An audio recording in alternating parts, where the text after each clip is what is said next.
Oi, queridos do sexto ano! Bom, vamos dar continuidade aos nossos estudos. Vamos falar no capítulo 5 a respeito da cartografia e a representação da Terra. Acompanhe no livro didático a partir da página 60.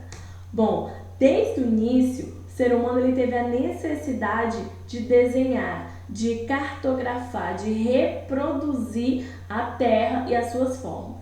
Bom, mas qual a definição de cartografia? É o conjunto dos estudos e operações científicas, técnicas e artísticas que intervêm na elaboração dos mapas a partir dos resultados das observações diretas ou de exploração de documentação, bem como a sua utilização. Pessoal, o que acontece? Nos primórdios da história, no início das grandes navegações, o homem ele não tinha uma visão do todo, como hoje nós temos através de satélites. Eu consigo ver a Terra de cima para baixo. Então o homem ele começou a desenhar, a reproduzir conforme baseado na sua exploração e na sua observação.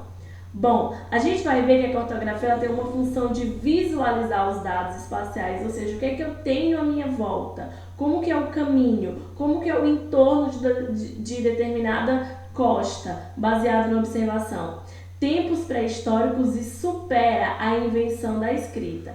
Outra coisa, na Grécia Antiga, Aristóteles e Hiparco produziram mapas como latitudes e longitudes, e em Roma, Ptolomeu representou a Terra dentro de um círculo.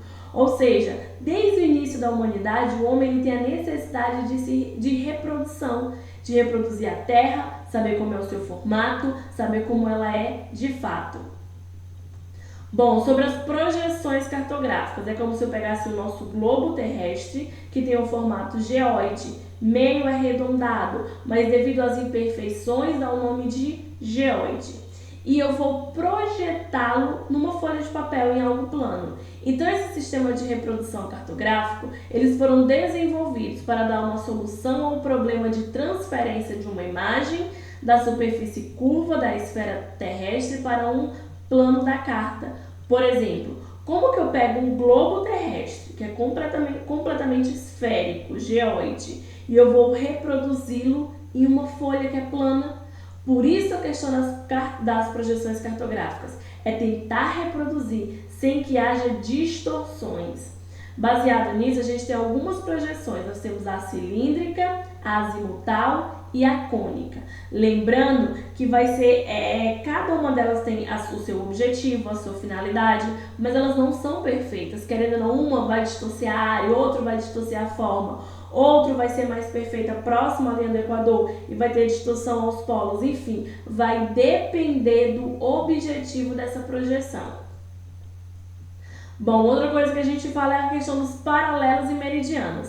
Eles são linhas imaginárias traçadas sobre o mapa e globos que representam a Terra, que são elas os paralelos e os meridianos. É como se fosse o endereço que nós vamos encontrar do mapa mundi em qualquer lugar do mundo. Então eu tenho como saber onde que determinado ponto fica a partir do seu paralelo e do seu meridiano.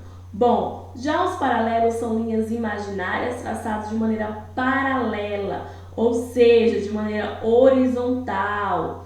Elas não passam pelo centro da Terra e são em tamanho menor que o Equador. O principal paralelo que a gente conhece é o do Equador, sendo que a gente também tem no hemisfério norte do ciclo polar ártico e trópico de Câncer, e no hemisfério sul, trópico de Capricórnio e o ciclo polar antártico. Olha aí os desenhos.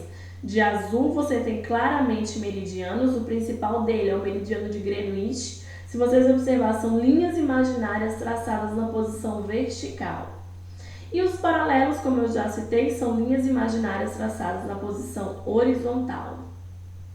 Bom, aí a gente consegue observar, por exemplo, que o meridiano principal é de Greenwich. Como ele é traçado de maneira vertical, eu vou dividir a Terra em longitude, que fica essa longitude vai ser determinada. Vou dividir a Terra entre leste e oeste. E nós teremos as latitudes, que eu vou dividir a Terra em norte e sul. Bom, a gente consegue ver aqui claramente essas longitudes, essas latitudes aqui nesse mapa mundi. Observem.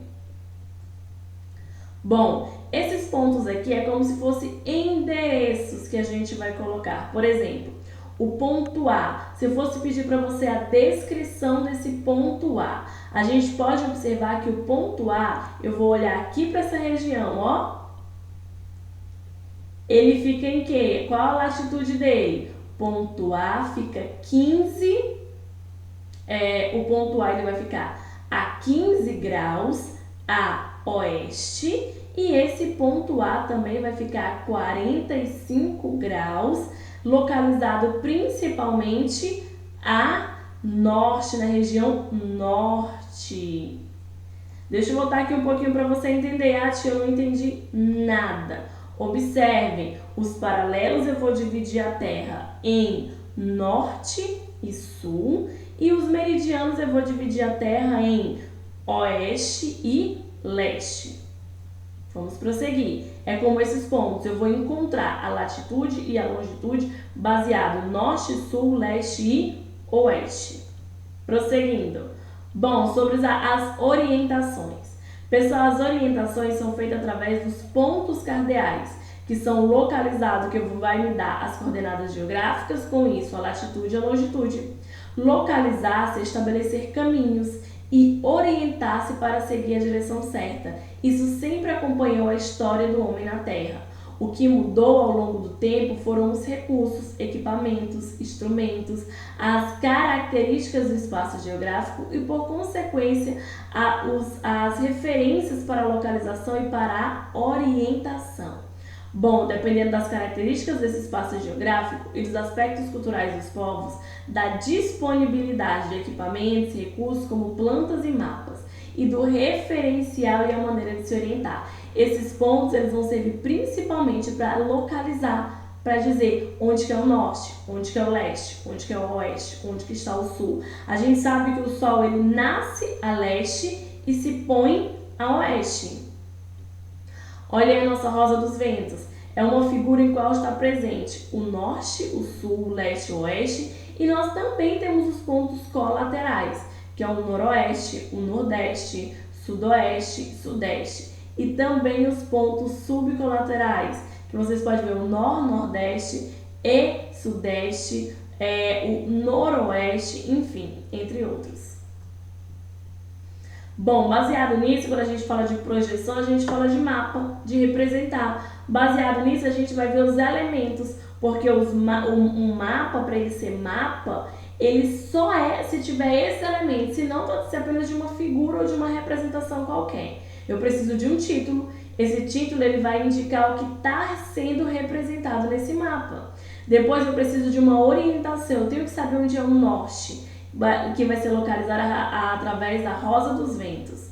Eu também tenho que saber a escala, que vai indicar o número de vezes que a realidade ela foi reduzida.